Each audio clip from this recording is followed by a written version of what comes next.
Willkommen zu den Übungsgesprächen auf Deutsch mit Geschichten. Bist du bereit, dein Deutsch zu üben und fließender zu werden? Lass uns anfangen. Es war einmal, dass zwei Prinzen in die Welt hinauszogen, um ihr Glück zu suchen. Doch sie lebten schnell auf törichte Weise und verloren all ihr Geld, so dass sie nicht nach Hause zurückkehren konnten. Ihr jüngerer Bruder, ein kleiner und unbedeutender Zwerg, machte sich auf die Suche nach ihnen. Als er seine Brüder fand, lachten sie über ihn, weil sie dachten, er sei zu jung und simpel, um zu reisen, während sie, die älter und weiser waren, es nicht alleine schafften. Trotzdem beschlossen sie alle, ihre Reise gemeinsam fortzusetzen. Bald stießen sie auf einen Ameisenhaufen. Die beiden älteren Brüder wollten ihn zerstören, um zu sehen, wie die Ameisen vor Angst herumrennen und ihre Eier wegtragen würden. Doch der kleine Zwerg sagte: Lasst die armen Ameisen ihr Leben genießen. Ich lasse nicht zu, dass ihr sie stört. Sie zogen weiter und erreichten bald einen See, in dem viele Enten fröhlich schwammen. Die beiden Brüder wollten ein paar von ihnen fangen, um sie zum Abendessen zu braten. Aber der Zwerg sagte: Lasst die Enten ihr Leben genießen. Ihr werdet ihnen keinen Schaden zufügen. Als nächstes fanden sie einen Bienenstock in einem hohlen Baum, aus dem der Honig am Stamm hinuntertropfte. Die älteren Brüder dachten daran, ein Feuer unter dem Baum zu entzünden, um die Bienen zu töten und ihren Honig zu nehmen. Doch der Zwerg hielt sie auf und sagte: Lasst die lieben Bienen ihr Leben genießen. Ich kann nicht zulassen, dass ihr sie verbrennt. Schließlich erreichten die drei Brüder ein Schloss. Als sie an den Ställen vorbeigingen, bemerkten sie wunderschöne Pferde aus Marmor, aber niemand war in der Nähe.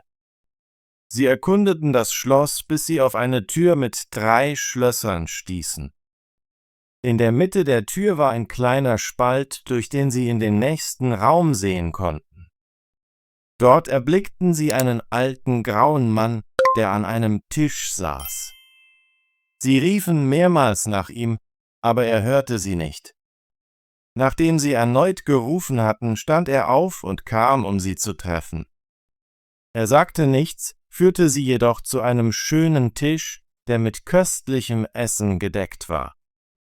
Nachdem sie gegessen und getrunken hatten, zeigte er jedem von ihnen ein Schlafzimmer. Am nächsten Morgen nahm er den ältesten Bruder zu einem Marmortisch, an dem 3 Tafeln lagen. Diese Tafeln enthielten die Anweisungen, um den Fluch über das Schloss zu brechen. Die erste Tafel besagte: Im Wald unter dem Moos liegen 1000 Perlen, die der Prinzessin gehören. Alle müssen gefunden werden.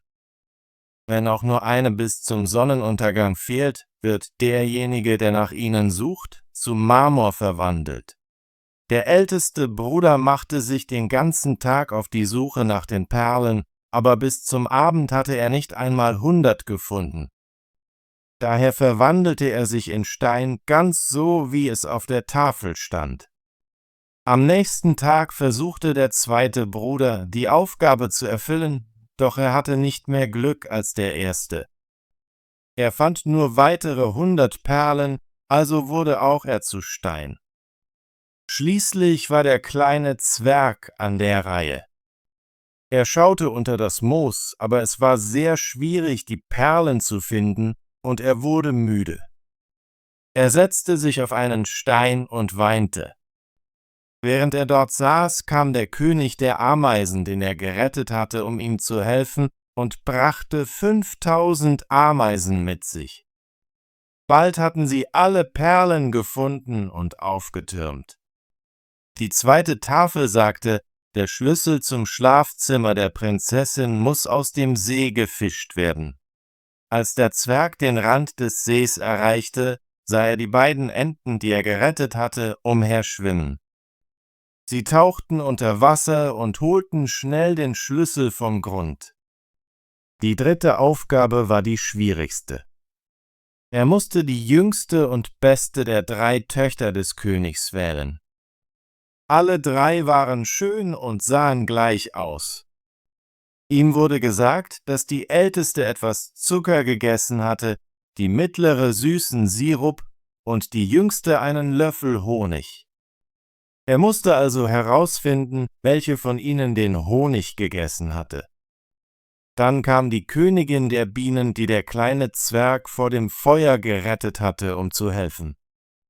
Sie setzte sich auf die Lippen jeder Prinzessin und schließlich blieb sie auf den Lippen derjenigen sitzen, die den Honig gegessen hatte.